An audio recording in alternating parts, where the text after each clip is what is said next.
Hi, it's Lori from 5 years ago. I did a couple videos on YouTube, and I haven't done anything since.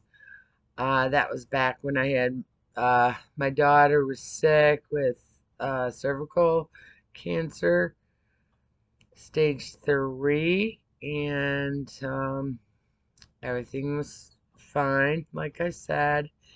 And I thanked everybody for the prayers and everything that you gave her, and it was good. And we had the birthday party, and then um George George is now 6, and she had a new baby named Gerard, and he's 4. And her first son, Bo, he would have been 10 this year on uh, February 25th, but he passed away on April 11th of 2011. He lived 7 weeks, and it was after the MMR shot, uh, 48 hours, coroner brain swell side effect. He told me what it was, that he couldn't put it on the death certificate because he told me, a life, family, and income. So that's what happened there. And then my daughter and her boyfriend, they went a little crazy after Bo passed. And they went to a party, and heroin was everywhere. It was everywhere in the suburbs and in the rural areas. And they were we were all heartbroken. I mean, loving a baby for 7 weeks, and then all of a sudden, um, you get a phone call from your daughter at 12 noon saying Bo's dead, and I passed out. And I was at a program at Michigan Works, and it's a state-run Michigan Works deal, so those people don't care about you. And I passed out, and they didn't even do anything. They just walked out of the room. The reason I knew I passed out is because I called the ambulance, and she called the ambulance after she called me, and there was nobody in the room. And I looked at my phone. It was 8 minutes. So I was out for 8 minutes. And so my husband wasn't there. We lost our laundromat to a fire, and our insurance was very bad, and we were closed a whole year. It was really hard to get back up. So we lost everything, but Lex was pregnant with Jake, and they were in love. And little Bobo was just a beautiful built little guy. Gosh, he had like reddish blonde hair with blue eyes. He was so cute, and I was so in love with him. And I noticed in a series of shots of his pictures I watched him be born, and I watched how his face changed and his lips swelled, and he got all these weird bumps, and then he started losing weight, and all through the 6 weeks. Well, I'd say about 4 weeks, he was really sick, and it was after the shots because he was born strong. And he had a little cry like a little lamb. And I know I'm rambling on, but this is to the story of what I'm getting to. Um, I haven't been able to even get on YouTube to talk about this because um, they were just being a family. And when he died on the 11th, um, it was horrible because we were broke. We lost our house, we lost our business, we lost everything we owned. My dad died in 2009. So once my dad died, it was over because my mom won't do anything for us. So thank God for my friends from junior high. I had friends that gave me things like a house, money, appliances, food, to help us get on, and just and we're there as friends and as family, really. I mean, I believe water's thicker than blood in my life, not religious wise, but well, anyway, okay, uh so they were both doing the heroin, they were snorting it, and then this fentanyl comes in, and that's a pharmaceutical drug. That's not a street drug. And in 2014, George was born on 11/3.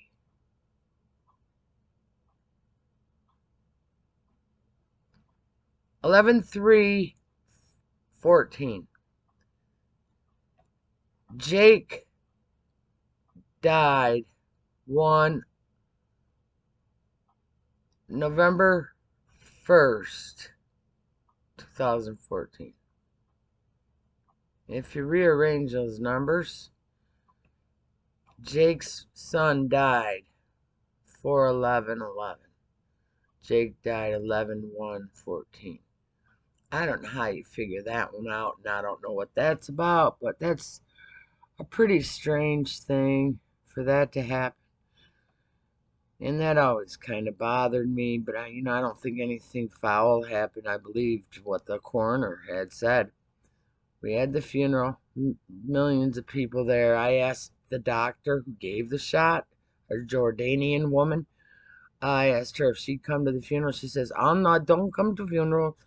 And then I asked my pharmacist of 20 years, my sister's pharmacist, I said, Jim Yinger, can you come to my grandson's funeral? Oh, I don't do those funerals.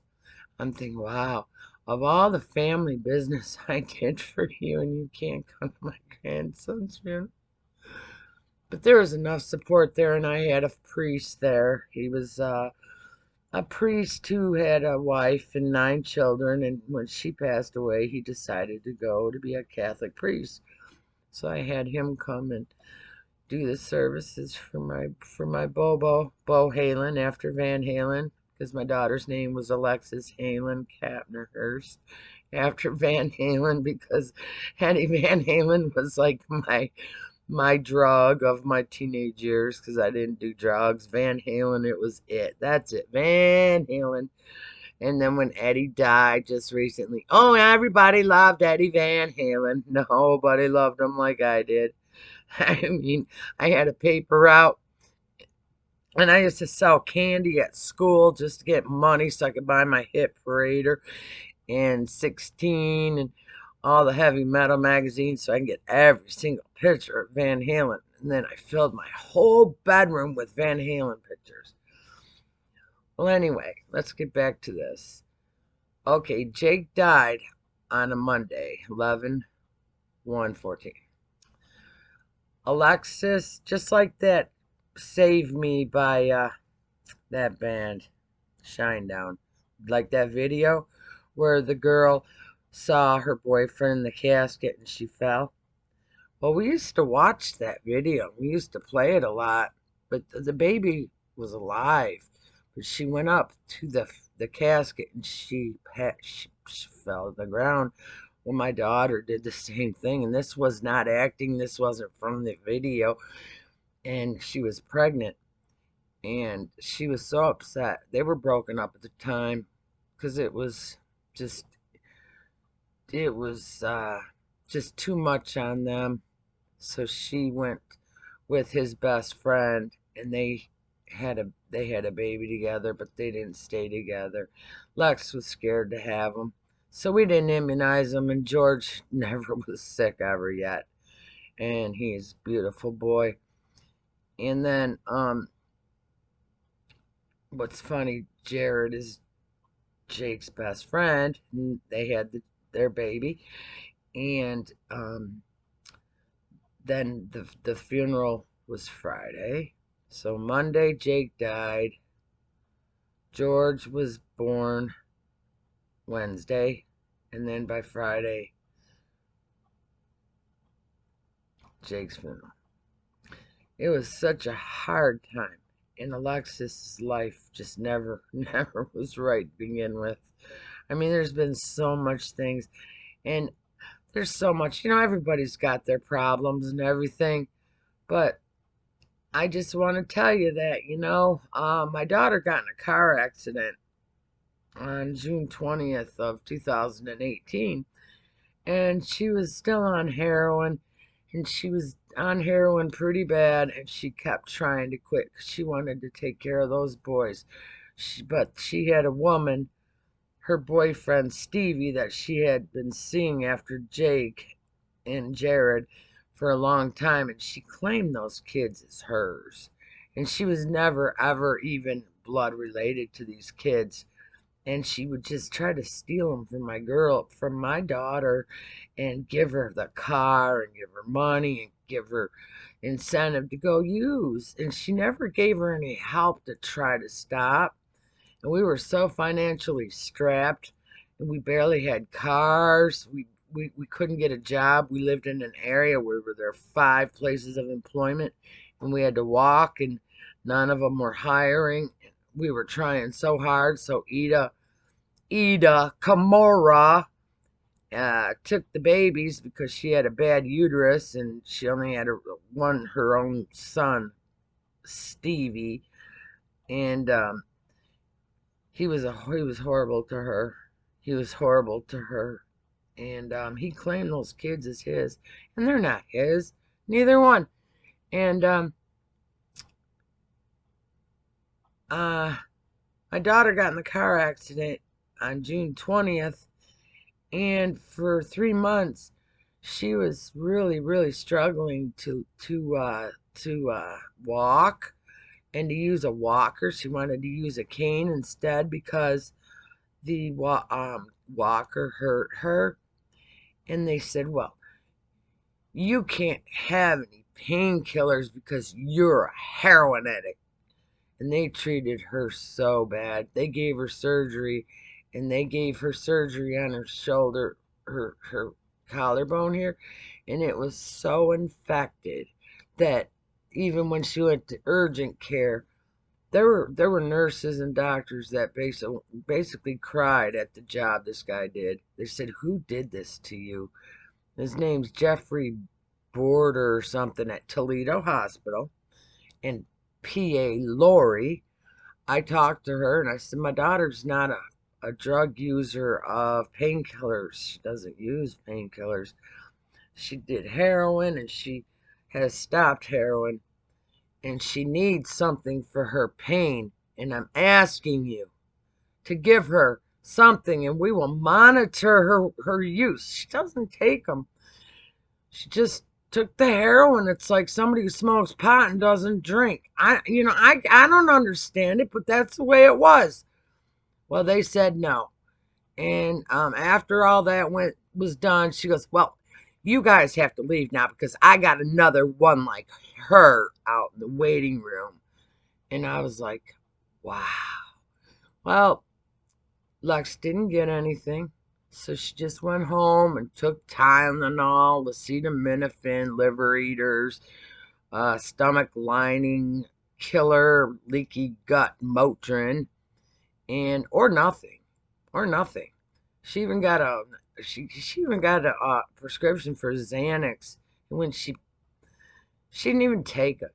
Anyway, September 13th came. I was in Branson, Missouri, and I asked her to go because I thought that maybe it'd be good for her to get away because she's been off drugs for a long time and she was really trying.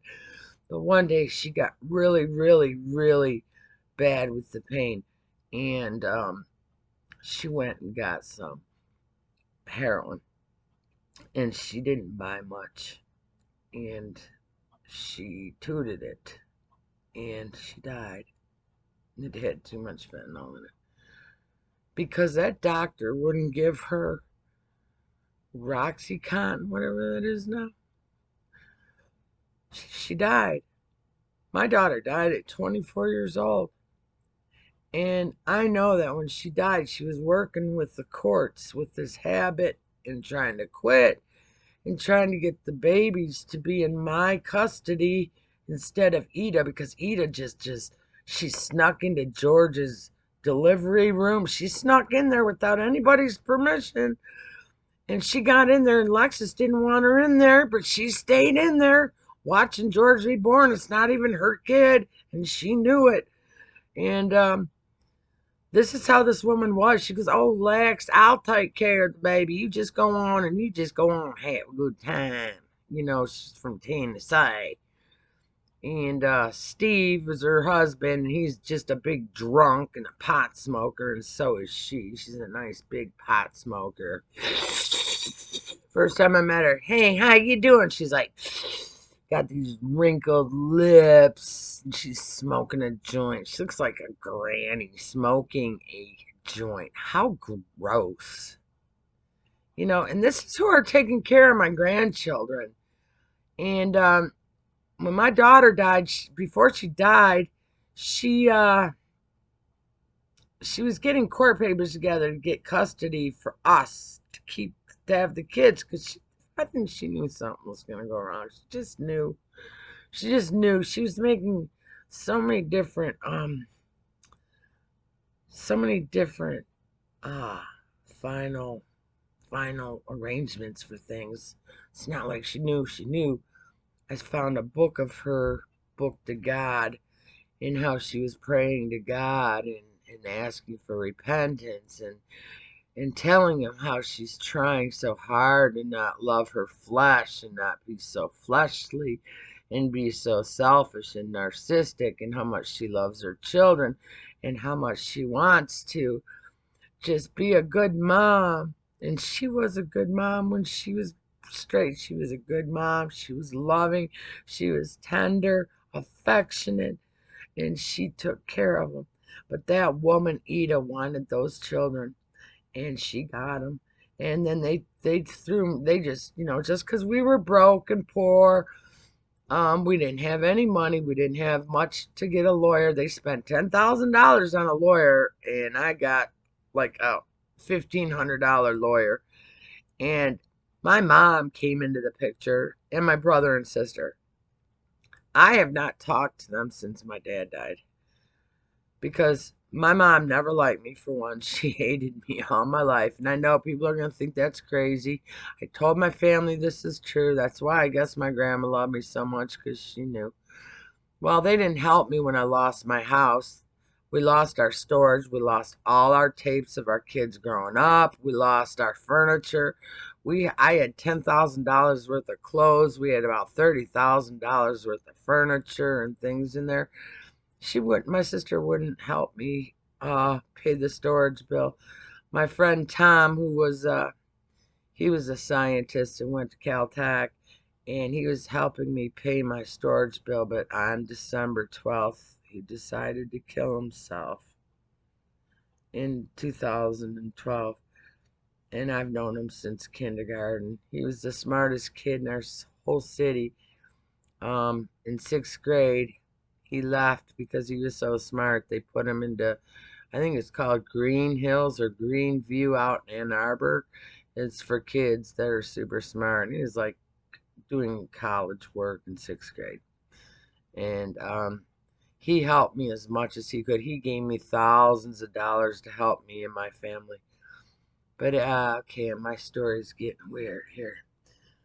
Well, I was in Missouri, Bronson, Missouri, to see Steve Quayle and a bunch of the men down there, Pastor Lawson, and I get a phone call from my ex-husband, and I go, "Hello?" And he goes, "She's gone." And I don't remember much after that.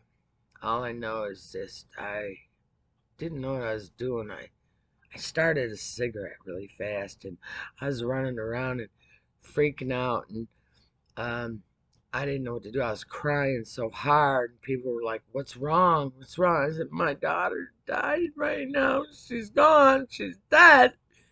And they were all, "Honey, I'm sorry." And I didn't want sympathy. I just wanted to be left alone. I just couldn't believe it, because I wanted her to come to Bronson with me so she could experience the show that he puts on, and we drove home, and I made arrangements for the funeral, and I don't remember any of it. I don't remember a thing of it.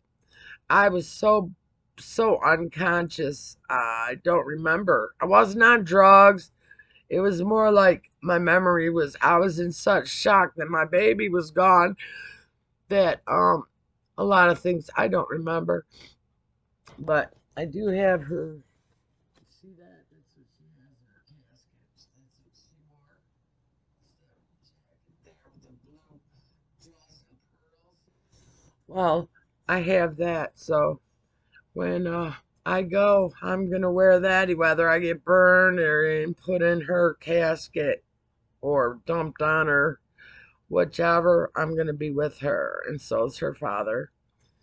And I made the arrangements. My niece died at 20 in 2004.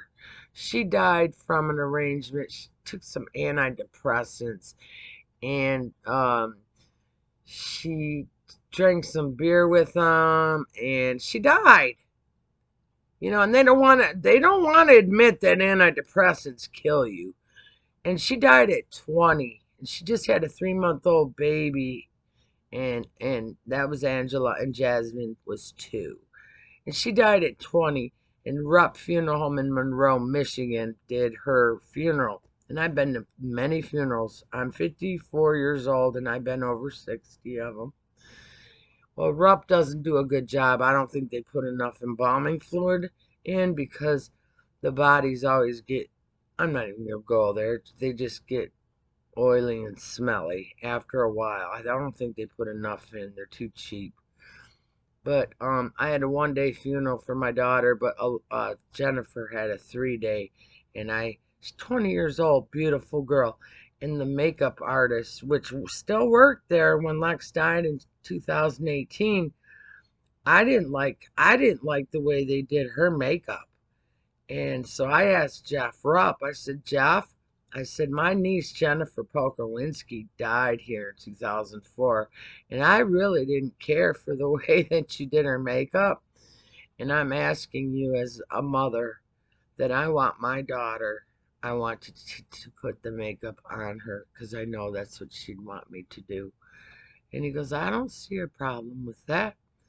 And so, this was tough, man. I had to walk into that room, and I had to steer. The the gurney was like this, and I walked in, and her head was like this, so I had to walk around to see her. And when I saw her, it was her, but it wasn't her. Her eyes were shut, and she looked so tired. So I did her makeup, and I prettied her up, made her lips really pretty pink, and I I I, I painted her nails like a blue glitter. And it was so weird because when I came home, I had the same kind. Her and I were so much alike. Well, I did it, and I did the makeup, and I took pictures of her, and they let me. And then I didn't let anybody in. Ida came to the funeral, the one who took the kids away through the court. But the kids were there, and George came to me because I was crying. He came and he hugged me so hard. And I know George loves me and Gerard, and that Ida took those boys away from me. And I have a bad back. And my mom said to me, oh, you can't take care of those boys. You have a bad back, which I do. But I could take care of the boys. And the funeral went on, and there weren't many people there because the people that wanted to go were embarrassed. And I found that out.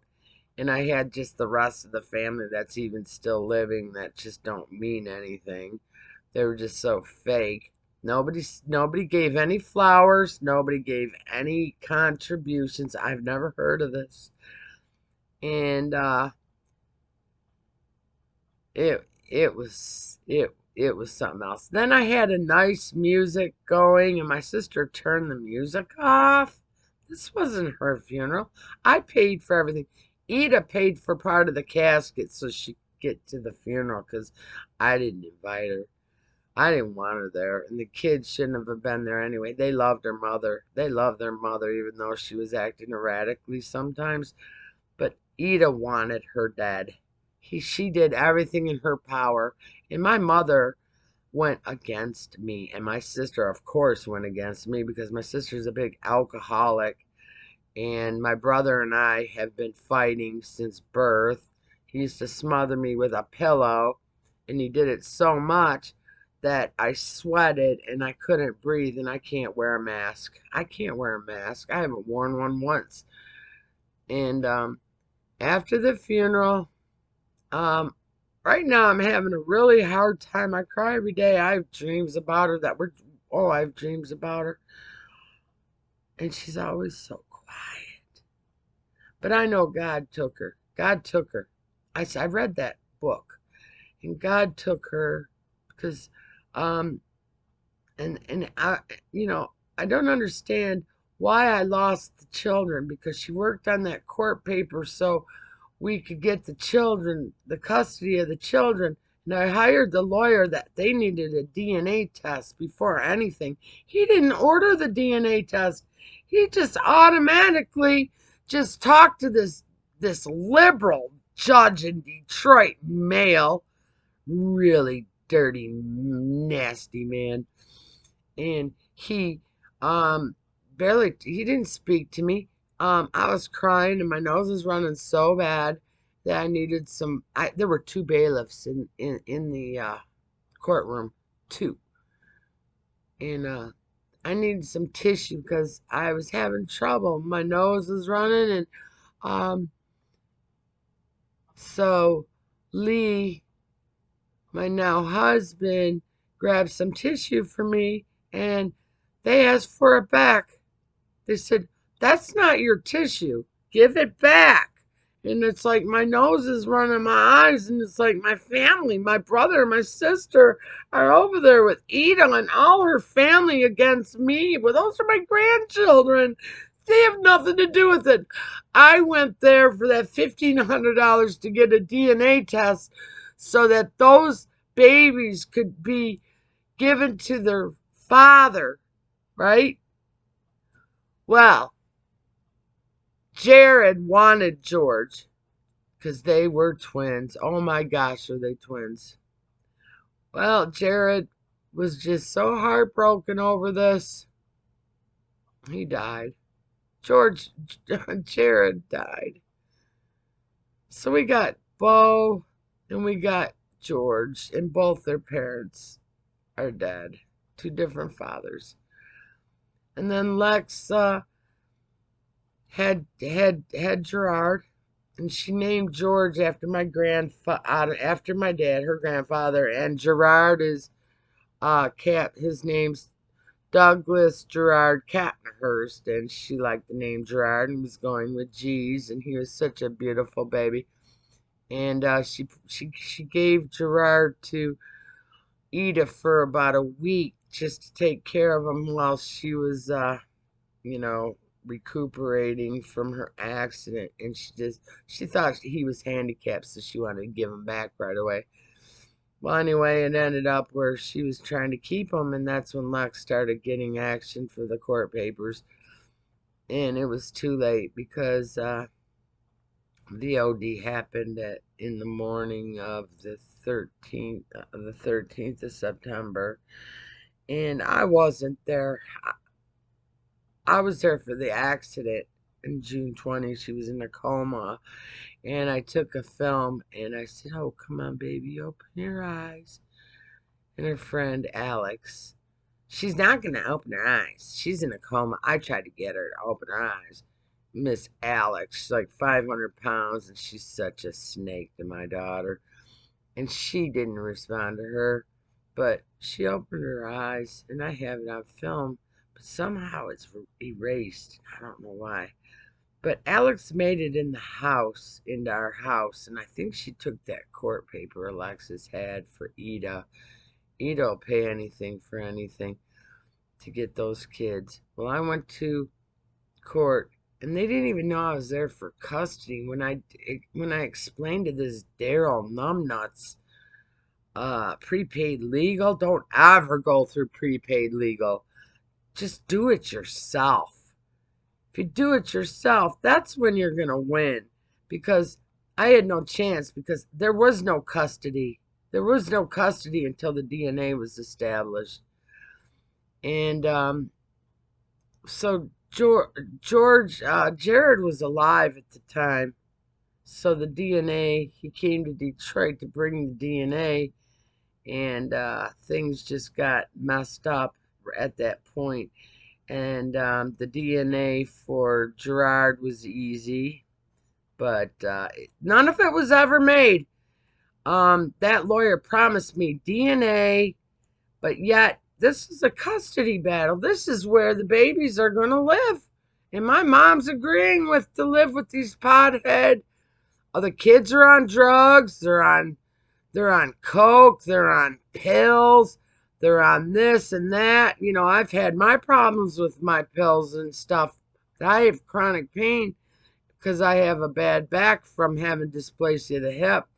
My hip is displaced since birth, and I hadn't walked right. And by 19, my discs were doing real bad, and I had really backaches all my life. But I stayed athletic, so that was okay. But the Soma, I took Soma for 2 years, and that was really bad. And then I had insomnia all my life because my brother used to do weird stuff to me, and I would have to stay one eye open so I could never really sleep. Smother me with a pillow, whatever. And where am I? My daughter's been dead since August 13th, 2018, and it isn't getting any better. And that's why it took me so long to make this video.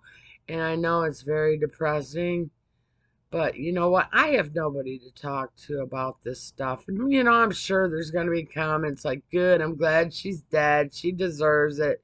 You're a bad mother because she was on heroin. You know, I've heard that from people, you know. But there are so many crises going on, and there's people dying everywhere. My daughter's lost 5 boyfriends. 5. And there could be more. I mean, my daughter was very beautiful, and she had a hard time resisting some of the time. And she was so unique, and she was just so full of life, and everybody loved her, but not when she was high. But she was trying. You know, those people in Detroit, those rehab places. You know what? They were so bad in Detroit. You know what's in Detroit, and they would fight with the patients and say, "Meet me outside 3:30. I'm gonna beat your ass." That's what they would say to the patients. My daughter had to leave. There was no help there. They threaten your life at these places. They threaten to beat you up because they're the workers. Who's the ones that need help? The workers or the drug people with problems? You know, they can't have Facebook, they can't have internet because they cannot concentrate. They got to be running around doing stuff, but they can't be doing work, and they got to argue with people with drug problems. So she quit all that because she was on Medicaid, and you know what can you get on Medicaid? And this is where it ended up. And I just been praying to the Lord that He took her. I had 4 miscarriages in my life, so I have 4 babies in heaven, and I got my grandson Bo, and I've got Alexis, so I've got a lot to look forward to. I'm 54 years old now. Last time I made a video, I was 48, and I was still living at home and loving my daughter. She had so many problems, and the problems that she was having, Angler took away all the rehabs for women, and then he took them away from men and just put all these private prisons, Angler private prisons up in the UP and all over, and it's either prison or death. There's no more or in hospital mental health to put you on all these antidepressant cocktails so you can commit suicide, because that's what they're for. And there's just so much problems, but that's the story I've got. I don't know if I'm going to upload this. I mean, this is pretty grim, but I thank you for listening to me, and God bless all of you. And I'm going to come back on, and, you guys, all you trolls and all that, you're not going to affect me. I've been through so much, nobody can hurt me. Don't be your little Mr.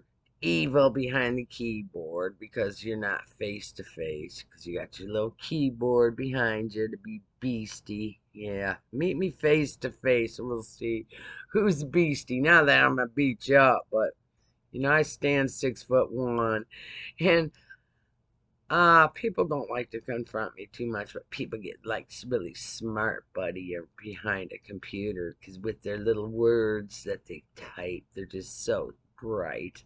But anyway, I love y'all, and thanks for listening, and I'll talk to you soon. Uh, Bye, YouTube. Bye, everybody. Have a good day.